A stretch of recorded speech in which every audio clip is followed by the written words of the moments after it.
Hello, everyone. Nate Smith here. Luckily enough, I've got Neil Prouse with me from American Eagle here today to do an interview and talk a little bit about the initial results for 2024. I have to say, I'm pretty excited on the initial expansion of the gold zone that we actually saw some indications of at our site visit. We did a bit of a write up on what we were looking for, and I'm happy to see that the team has taken it and really expanded on it. So today we're going to talk a little bit about that, of course, given it's in the headlines. We're going to talk about the other priority drilling activities that the team has been doing as well, with the activities to connect north to south.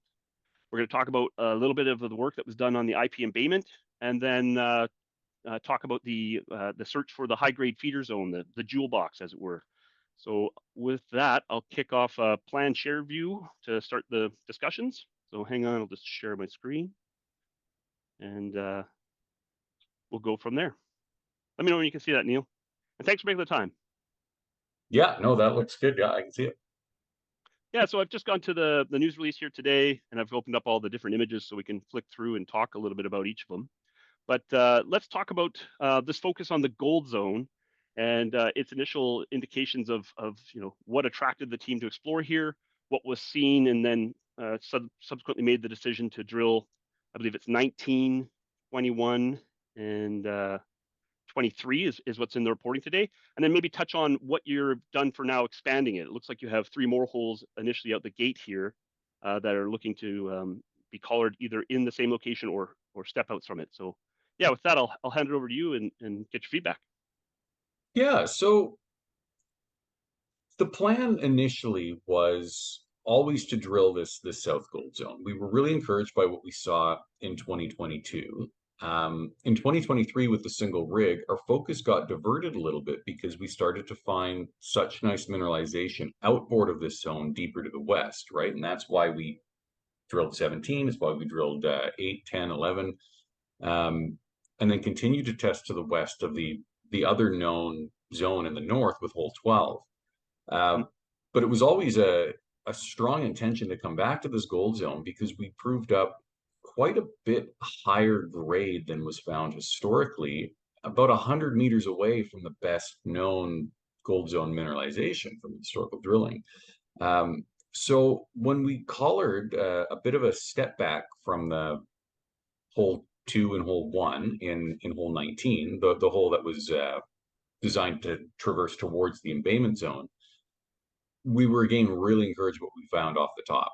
We know we'd hit some good mineralization because it was going pretty close to the trace of hole 1, but there was good mineralization beyond that, below it, and then to the northwest of it as well. So that gave us some more encouragement to keep doing fairly modest step outs, not tiny, but like, we're doing 100-meter step outs in the main zone. We were doing 60 to 70-meter step outs in this zone, just because we know there's a potential for variability. Thankfully, we're seeing pretty consistent grade throughout this zone, even despite the step outs. So yeah, we're really encouraged, obviously, by what we're seeing in 21 and 23, moving that zone to the north. Um, And yeah, there's a nice cluster that's not shown on the historical drilling, where the trace of NAK 2428 went through as well. And that hole remained visually quite strong down till uh, quite a ways. It's about 480 meters is where we got into a lithology we encountered that's typically less amenable to hosting mineralization. And shortly after that is where we decide to end the hole. So that whole 28 trace there, it ended a little bit shorter than what's shown on this map, but we were very encouraged by A, how far the stockwork mineralization progressed in this zone, and then B, how far the disseminated mineralization within the sedimentary host rocks was going. So yeah, there's still a lot of room to explore in this gold zone, and a lot of encouragement, I would say, for stepping to the east, notably, and then up along the boundary between the porphyry stock, the bad bean porphyry stock, and the extent of our drilling and the historical drilling to the north along there. So there's room to grow this for sure. Yeah, so that kind of covers our thoughts on the gold zone right now. Mhm. And yeah, stay tuned. There's assay results pending for 24, 26, and 28, which are all at least collared within that zone. And they all traversed out of it into the main copper rich mineralization as well that we see bounding this zone. So yeah, hopefully, fingers crossed, there's some good numbers coming out of those. Yeah, right. Okay. So just to rehash and touch on some of the key points that what I'm hearing is uh, from 22 and 23, we saw promising results, which led you guys to make the decision to focus in this area for dedicating one drill rig. That first drill rig with the first three results confirmed, and it looks like it actually expanded on some of the historical and the 22 and 23 results. And now you've got three more pending results for 28, 24, and 26, which go northwest, almost due north, and then off to the east, and then maybe you could argue southeast a little bit. And so, what can we expect for gold zone activities coming up? I see that you have, I believe this is 24, I had to go to this view here, 24, 29. Looks like it's a fence of 18. Is that looking to target anything that is related to it at depth, or is that to come back for the north to south connection activity communication? It's part of an effort to do both. We were pretty Okay. encouraged by what we saw on that traverse by hole 26. Uh, but again, those holes are designed to flesh out the volume of broad, lower grade copper mineralization that we're seeing in that zone. Okay. Um, but there is also a whole plan to the south of that as well, which will be more of a fence off of hole 17. And if you go back to the previous map, you can see the traces there of the grade equivalent. And we know there's a lot of steeply dipping structural features on this property, particularly in respect to the diking, which a lot of the mineralization is very strongly associated with. And that mineralization in hole 17 and hole 11 was notably gold rich for being within that copper mineralization in that main zone area. And so the step out to the south of 18 right now, that's gonna be pretty encouraging as well. It's gonna be a fence hole off of 17, but there's 100 meters in every direction of that has not been tested near surface. So that will fill in the near surface there and hopefully show more of a connection to the south zone.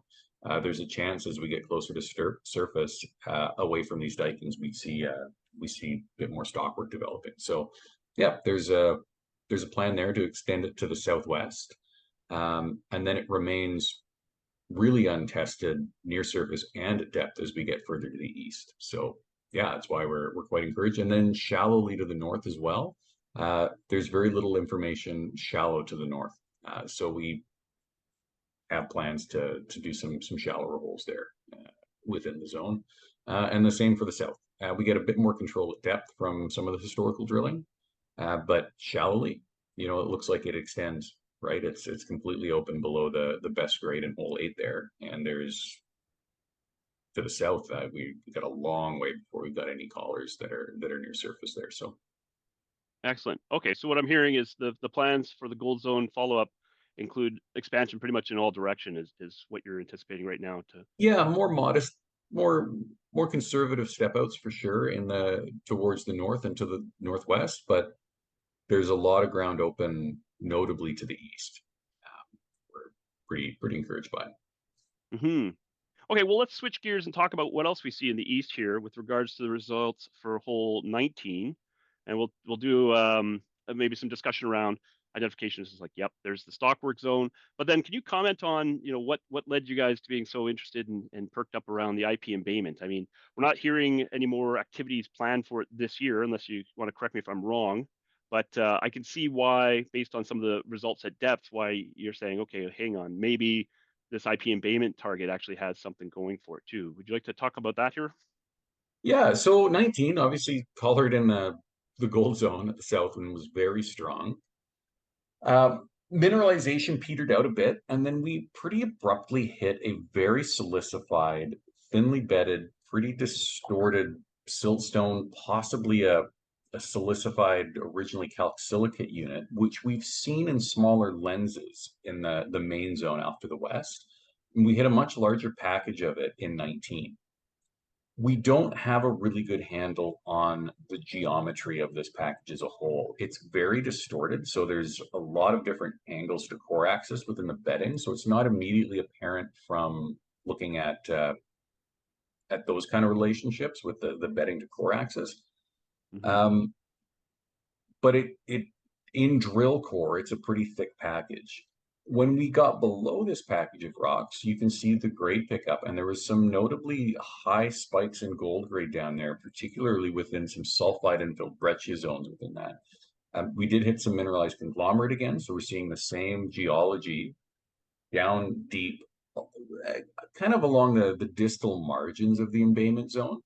Hmm. So this hole didn't quite get there. It deviated pretty sharply to the south, which we knew it was going to do, but we wanted to see some encouragement approaching the embayment zone.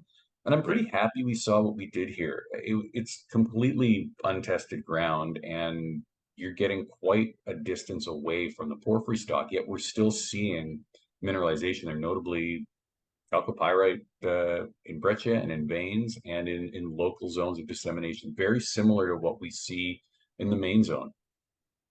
So Right. even though it didn't hit the really kind of booming grades we would like to see, we're seeing some really good encouragement, some really good hints of mineralization a long way away from the inferred sort of driver of the mineralization. So yeah, Yeah. very, Make. very happy to see that there. Um, Hole 28 was a similar story. We saw a lot more visual joy in the core, down to about 400, or sorry, 480 meters, close to 500 meters. But Mhm. then we hit that same unit. And so we kind of made a strategic call there. We want to fill in this main zone. We'd like to see the gold grades within the disseminated calco mineralization we were seeing below the stockwork zone, because Mhm. we really have no information from there, even in historical holes. And we didn't want to risk drilling through another 300, 400 meter thick package of less amenable host rock that we encountered in 19. So we only drilled about 100 meters into that, and we're like, okay, we're getting to the fringes of the embayment, but it's better targeted from a different orientation. And when we drill through that zone at a different orientation, we get a much better handle on the true geometry of that silicified package. So yeah, there was a few different thoughts going on of whether we should push it or whether we should be a bit more efficient with our meters. We have really good access to get really close to the northern tip of that embayment zone, and that's likely where we're going to focus. The plan is to still drill it this year, pending the results of 28. So if we're really encouraged by what we see, especially with the gold grades in 28, then that just adds a lot more justification to taking that risk. Okay. So I'm hearing it's not on the back burner entirely this year, but No, no, pending no. results It's of 28. Yeah. Okay. yeah, we're trying to go into it with as much information as we can.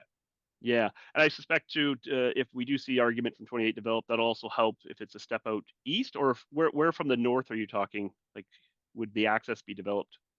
Would it be somewhere? So Hmm. if you see that gold enriched zone sign there, Yep. the label, uh, Hmm. basically right in between enriched and zone, right on that southern part Okay. of it, there's a Okay. there's a plant collar for there, and we can access that really easily from the old historical drill trail. So it Okay. works really well.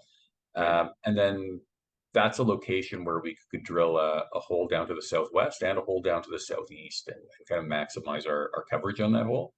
Okay. Test the heart of the embayment zone, and then come across that silicified package more perpendicularly, at least to how we have currently defined it. Okay. Nice. So that's priority. I originally had it listed as priority 2 and priority 4 tagged. Let's talk about priority 1 here, and the work's completed now to connect the south to the north. So following 17, the initial hole out of the gate this year was hole 18 and 20, which my understanding is we have the results in. And yeah, so why don't you talk a little bit about the results of 18 and 20, and then we'll touch on 22, 25, and what looks like a fence to 12, but let's start with the results first there. So 18 and 20 as a results to, or sorry, as a follow up to 17. How's the team feeling about what they're seeing? How does it relate to some of the IP study work that had been done? Are we seeing it correlate still, or are we seeing it disjointed? Can you comment? there's a there's still the broad correlation with that embayment zone or sorry, with the shoulder zone, uh, Hmm. particularly higher up in the holes.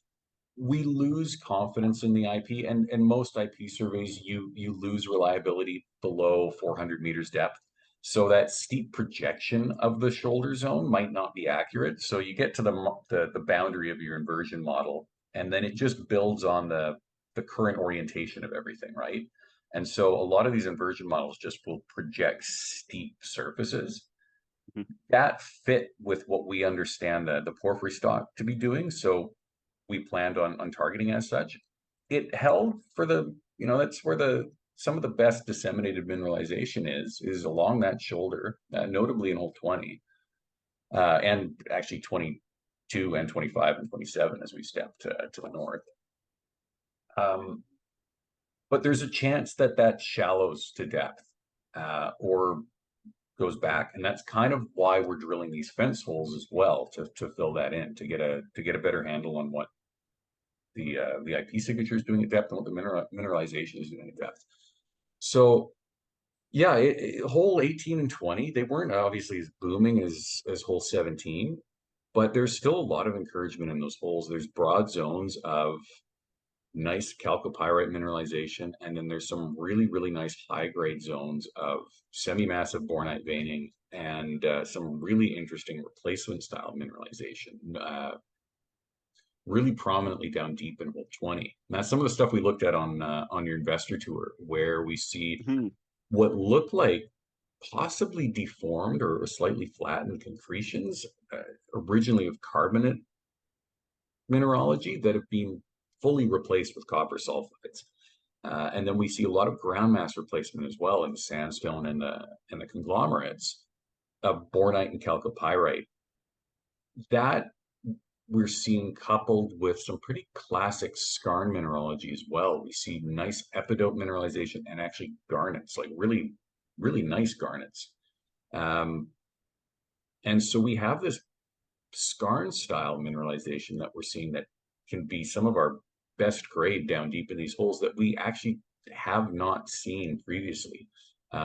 We've seen more of it in hole 27. We've seen more of it in hole 25 and 22. So we're pretty encouraged there. That's typically occurring down deep, right next to the porphyry stock. Yeah, right kind of along that trend. So we just kind of skirted a little bit too close to the stock in 2022. And these west to east holes now are hitting some really, really interesting mineralization that is going to run some pretty solid grades. And we've already seen it run some pretty solid grades down deep hole 20. Yeah. So my takeaways were, we're seeing the grade increase across 18 as we step further north, and you're now articulating that we are seeing the copper mineralization pick up as we further step north. And that's in line with some of our historical drilling that we saw, this being the typically the higher grade copper bearing zone as we Exactly, step yeah. further to the north. Yeah. Okay. And then as far as the speciation model work that you had completed in 22, 23's data set, some of these holes, of course, are now filling that in. Is that now seeing, we'll say, for example, there was the bornite zone highlighted internally up close to the stockwork.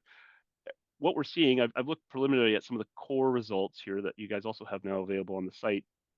We're seeing bornite expressed in that zone as well now too. So are we Yes. seeing an extension of what we saw for speciation from the initial modeling that was presented? As for copper sulfide speciation, we've seen a really good confirmation of that model. As we Mm-hmm. get deeper, the bornite increases in abundance, and as we get deeper further to the north, we see chalcocite increasing in abundance. Um, where that model has had to be revised, or the thinking had to be revised, is the location of pyrite and pyrrhotite.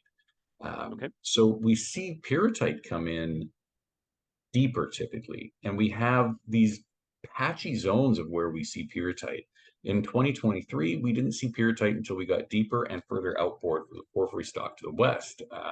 And so we assumed a more vertical orientation of that sulfide speciation. If you picture it as a shell, right, as you get further away, you see the dominant copper sulfide species radiating out from depth go from chalcocite bornite to chalcopyrite to pyrite to pyrrhotite as we get further away. And that was holding in hole 13, hole 14, hole 11, hole 16. That kind of doesn't hold up. I mean, that still is a pattern we observe, but we see the pyrrhotite come in with depth as opposed to coming in further away to the west. Um, and that said, the pyrrhotite isn't continuous. We will see about 50 meters of pyrrhotite mineralization. Our initial thinking is, okay, we're into the pyrrhotite zone now. This might be not great for our overall grade. And then the pyrrhotite itself looks like it's getting replaced by chalco and bornite as we get deeper below it. And then eventually we're just seeing chalco and bornite and no more pyrrhotite. So the pyrrhotite might not be related to the sulfide speciation as it's being developed by the porphyry system. It might be a function of how those fluids are interacting with host rocks. There's a number of things there that could be driving that. It could be brought in by earlier phase diking. It does look like the pyrrhotite actually is being kind of consumed and replaced by copper sulfides as we get deeper. So yeah, our understanding of it is evolving, and as we drill more holes and get more data, then we'll have a more complete palette to draw the picture with. Right now, Okay. we're filling in the blanks. Right. Well, as far as filling in the blanks is concerned, though, this drill rig now looks like it has completed its initial priority set of drilling that fence, right? We now have 22, 25, and 27, which stretches us almost up to the furthest north that we've seen you guys drill off here. Is the intent now, because I'm seeing a step to the southeast of 27 to drill what looks like a fence hole to 14, it is the considerations around the main zone activity set with that westerly step out and driving that way now complete? Would you say we've checked the box on the north to south connect, and you can say that that is definitely now in the bag? No, we're not quite done with that. So we have two drill rigs. Rig one is the rig that was starting with 18, 20, 22, 25, working up along those fence holes, the holes along the north-south sections. Hmm. We are still doing at least another two planned holes at 100-meter step out. So 24-30 is stepping up further to the north. We're moving them a little bit in, partly because of terrain constraints, but also to be consistent in our step outs from the main fence of drilling, right? So 27 drifted a little bit further to the west because we wanted that to be a 100-meter step back from 2312. Hmm. NAK 2420 or NAK 2430 is stepping back from 2314. We have some pretty good, if we can trust the historical data, which it's dubious, but there's some good indication that 2430 could have some really good near surface mineralization. And so we wanted to move a little bit closer inboard to a zone that is untested. So that's the plan for 2430. We've got another color planned about 100 meters north of that. And then another fence hole planned further east in towards the porphyry stock. From some of the historical drilling and from what we've seen in the sulfide speciation model, it looks like we might kind of find a sweet spot as we get down to depth to the north there. And pending those results, that will dictate if we push a little bit further north of 2205 as well. That Right. is, Okay. that is by no means have we drilled out our northern extent. This is just the southwestern corner of the porphyry stock. And Of there's the some good overall. near surface encouragement up in the main zone, north of the main zone there. Hmm. And we'll see what we find at depth. Okay. So that'll be drill rig. We'll call it drill rig number one's continued priorities is drilling up and then working its way into the north activity zone that you just highlighted. And then drill rig number two, we touched on this as we were talking about the gold zone. Is it now we can expect it to focus on activities around the west to begin with, and then over to the east and bouncing around to expand, or is it going to get involved in a program to also work its way north? So right now it's doing some shallower fence holes off of our main zone testing. There's again another pretty big expanse between the western collars and the eastern collars along that zone, and really no information near surface there. And so if we encounter additional stockwork near surface mineralization, that would be an area to find it. And then we can also just add a bit more confidence to building out the mineralized volume in this main zone. The other nice thing about these fence holes is it really allows us to tie this geology together, get some good geometry on the different lenses of the, we're seeing pretty thickly bedded conglomerates and sandstones. We see these maybe thinner, more discontinuous lenses of this calc-silicate unit, which isn't a great mineralization host. And so any information we can get to bolster our understanding there can help us be more efficient going forward, especially if we see the same geology and we start doing bolder step outs to the north and down to the southeast. Mm-hmm. Okay, great. So we touched on priorities 1, 2, and I'd say arguably 4. Let's talk about number 3 to wrap this call up here today. It was kind of a surprise to me when I looked at the first gold zone plan view. I saw that this, sorry, hang on, just jump to the other picture here.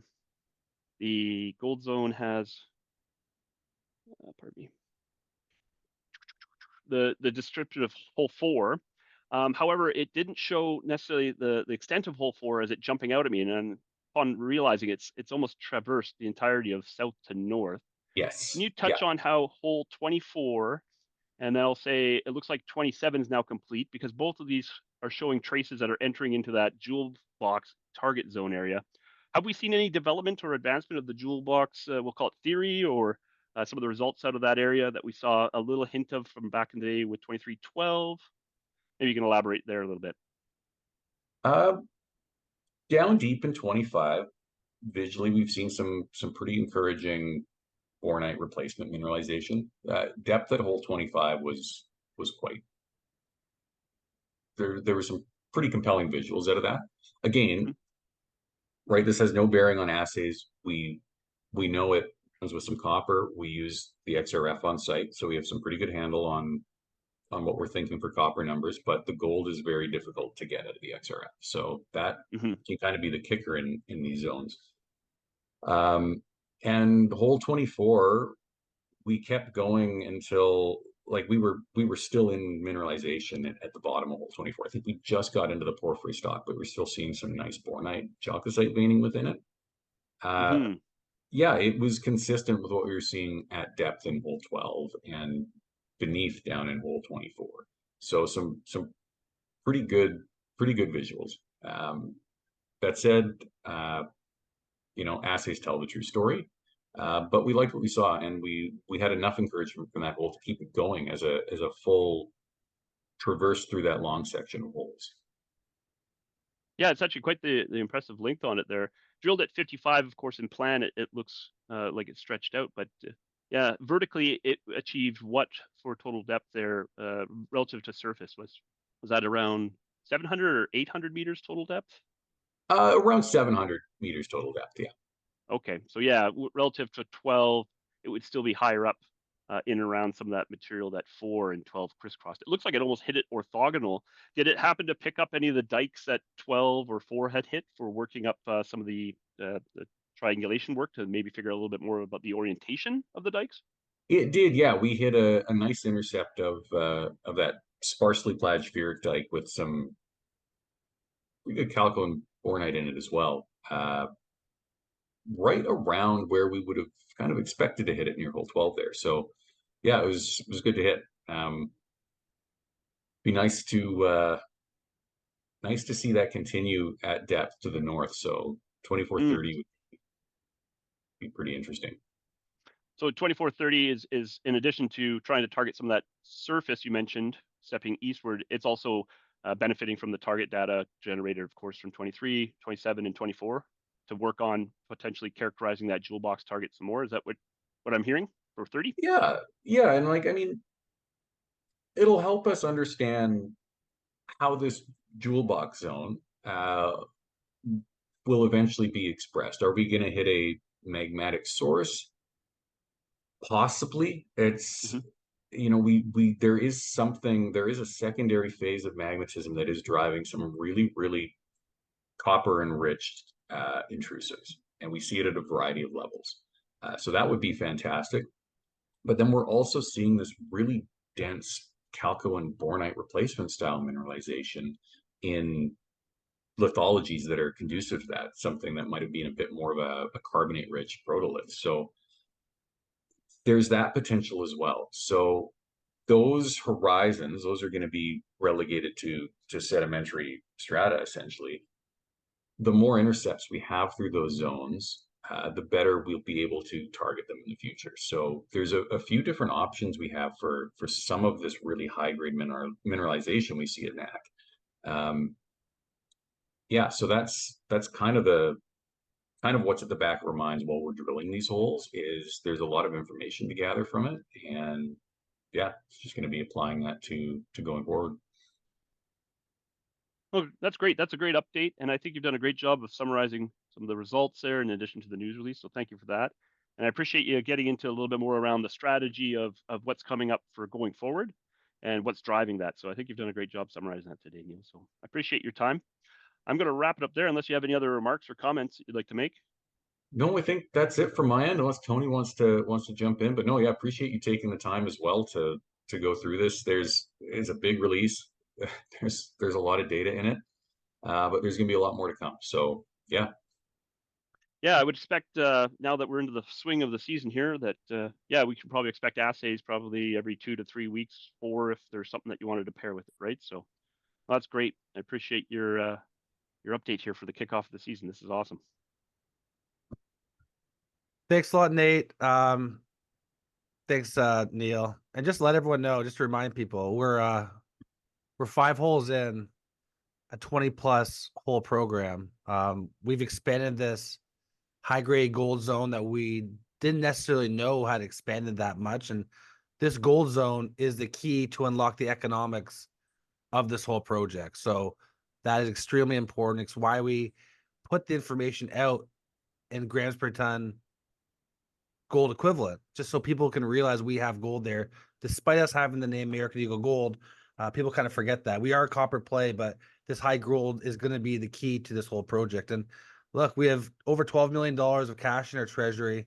We're fully funded for 2025, and we're still early days. And we're going to be explaining the story. And the more you drill, the more you understand. And, assays are going to be coming a lot more frequently. And I want to thank everyone for their time, especially, Neil and his crew who are pulling big shifts away from their family. And Nate, thanks for doing this, because I think a lot of people have the same questions as you, but you articulate it very well. We want to put it out there to the public. So thank you very much for both of you guys, and all the investors out there. You know how to contact me. Feel free to ask me any questions you have.